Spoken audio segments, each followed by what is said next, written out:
ঝাল পান্তুয়া।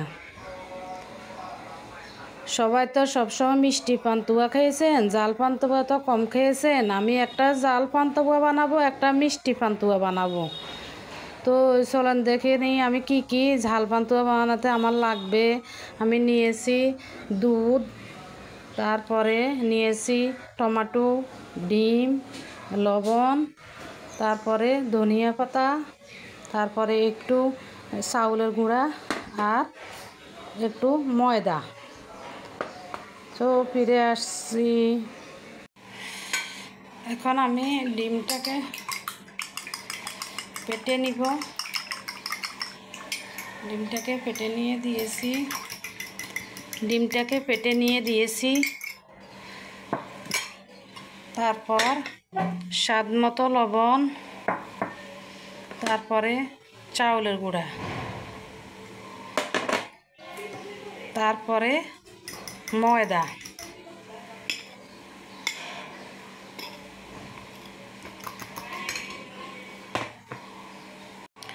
এখন আমি ডোটাকে 2 ভাগ করে নিব। আমি এখানে দুধের মধ্যে ঘন করে হাফ কেজি দুধ নিয়েছি।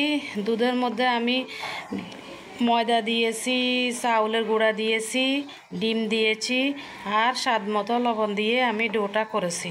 এখন ডোটাকে আমি 2 ভাগ করে নেব। একটা আমি ঝাল বানাবো আর একটা আমি মিষ্টি বানাবো।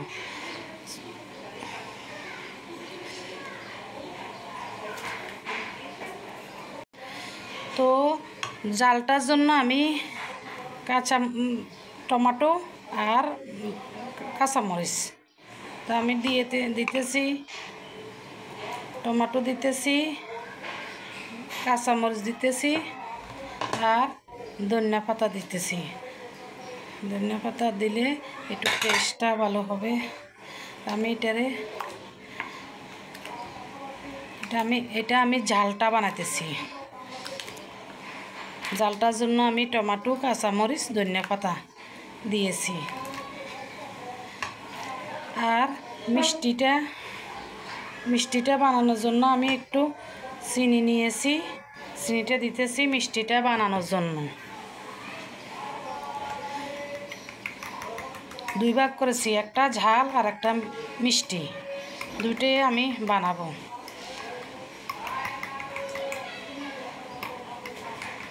হয়ে গেছে আমার ডো করা। আমার আটার ডো হয়ে গেছে।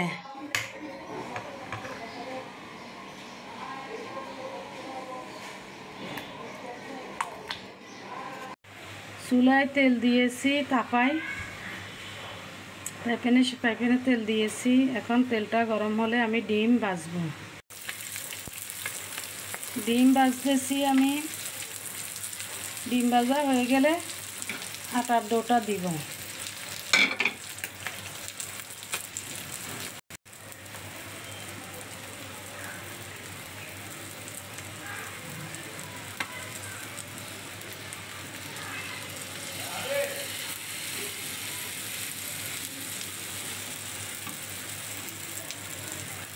এখন আমি ঝাল আটার ডোটা দিয়েছি।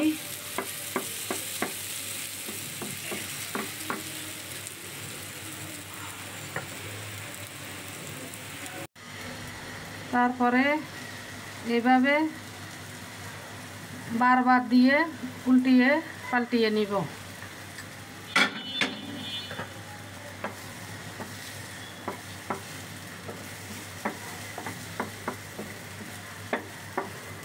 অল্প তেলে, আমি বেশি তেল দিই না, অল্প তেলে করতেছি।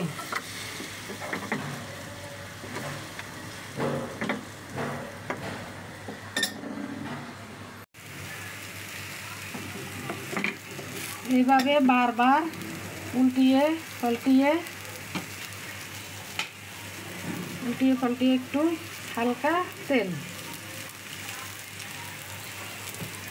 হালকা তেল ব্রাশ করে তেল দিব, অল্প ফোটা তেল। আমি বেশি তেল দিই না, বেশি তেল দিলে শরীরের পক্ষে এত ভালো না, ক্ষতি হয়। আমি অল্প তেলে, সবসময় আমার রান্না অল্প তেলে হয়।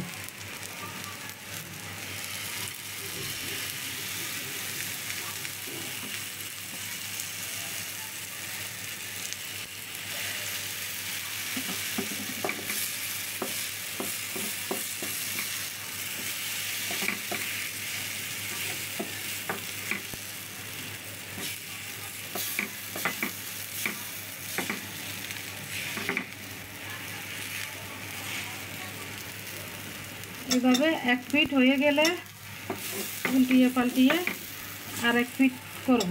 এক পিঠ হয়ে গেলে উল্টে পাল্টিয়ে আর এক পিঠ করব। এভাবে উল্টিয়ে নিয়েছি, আবার একটু তেল দিব।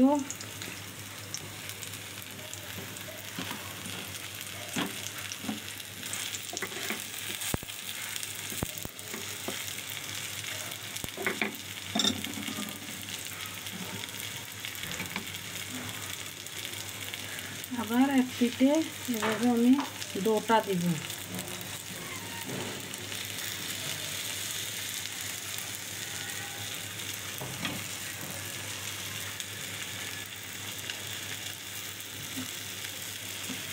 আবার উল্টিয়ে পাল্টিয়ে নিব।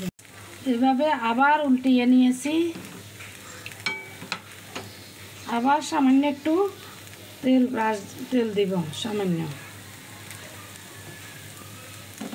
বেশি না, অল্প। বেশি দিলে আবার তেলে খাইতে মজা লাগবে না, আবার তেলা লাগবে। হ্যাঁ, আবার উল্টিয়ে পাল্টিয়ে নিয়ে আবার আমি ডোটা দিয়ে দিব।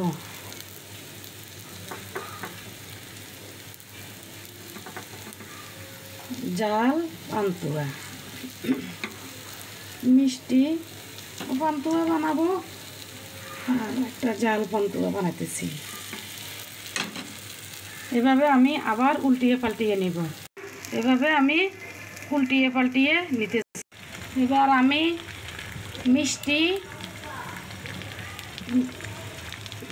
মিষ্টি পান্তুয়া বানাবো। তার জন্য আমি আরেকটা ডিম নিয়েছি। ডিমটাকে আমি একটু ভেজে নিব। তারপরে আমি ওই মিষ্টি পান্তুয়াটার জন্য ডিমটা ভেজে নিয়েছি। এরপরে ডিমটা দিয়ে দিব। এটা আমি পাটিসাপটা মতন করে পান্তুয়াটা বানাবো। এখন এভাবে উল্টিয়ে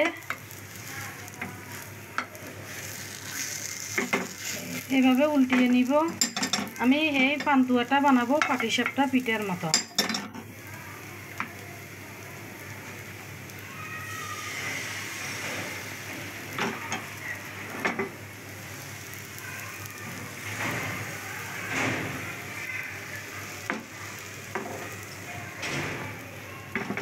এইভাবে আমি পাটিসাপটা পিঠার মতো বাকি মিষ্টি পান্তুয়াটা বানাবো।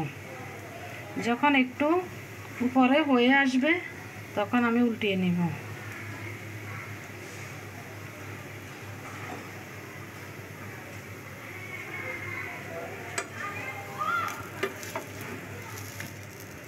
এভাবে উল্টিয়ে নিব।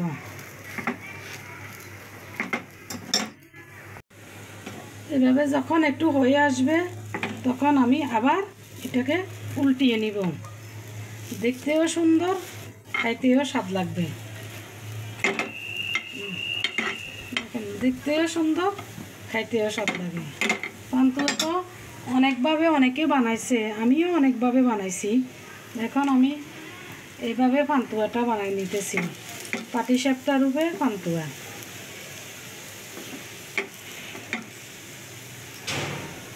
আবার আমি একটু ডো দেব। ডোটাকে আমি এভাবে আবার এভাবে ডোটাকে আমি এভাবে করে আবার উল্টিয়ে পাল্টিয়ে নিব। এভাবে আমি আরেকবার দিয়েছি, আবার উল্টিয়ে পাল্টিয়ে নিব।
সো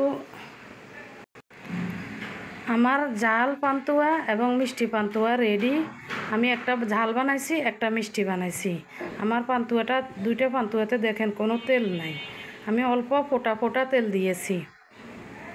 ঝালটা তো অল্প তেল দিয়েছি, মিষ্টিতে তো অল্প তেল দিয়েছি।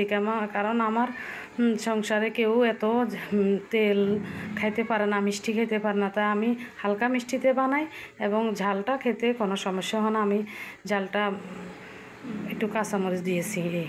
তো আমি ঠান্ডা হওয়ার জন্য অপেক্ষা করতেছি, ঠান্ডা হলে আমি কেটে নেব। হয়ে গেছে আমার ঝাল পান্তুয়া এবং মিষ্টি পান্তুয়া। দেখেন আমার প্রত্যেকটা পান্তুয়ায় সুন্দর লেয়ার আছে, প্রত্যেকটা পান্তুয়ায় সুন্দর সুন্দর লেয়ার আছে। দেখেন আমি সব পান্তুয়াগুলারে পাটি সাপটা পিঠা যেরকম বানায় ওরকম আকারে বানিয়ে নিয়েছি মিষ্টি পান্তুয়াটাকে। আর জাল পান্তুয়াটাকেও আমি পান্তুয়া যেরকম বানায় ওরকম বানিয়ে নিয়েছি। তাই আমার মিষ্টি পান্তুয়া এবং ঝাল পান্তুয়া রেডি। আপনারা সবাই এভাবে বানিয়ে খাবেন। আমার ভিডিওটা হয়তো বেশি সুন্দর করে বানাতে পারি না, কিন্তু আমি তো এক হাত দিয়ে বানাই আর এক হাত দিয়ে আমি মোবাইলটা ধরে, এই কারণে আমার জিনিসটা অনেক সময় সুন্দর হয় না। তো আপনারা সবাই আপন মনে করি আমার ভিডিওতে লাইক দিবেন, ফলো করবেন, কমেন্টস করবেন, তখন আমার থেকে ভালো লাগবে।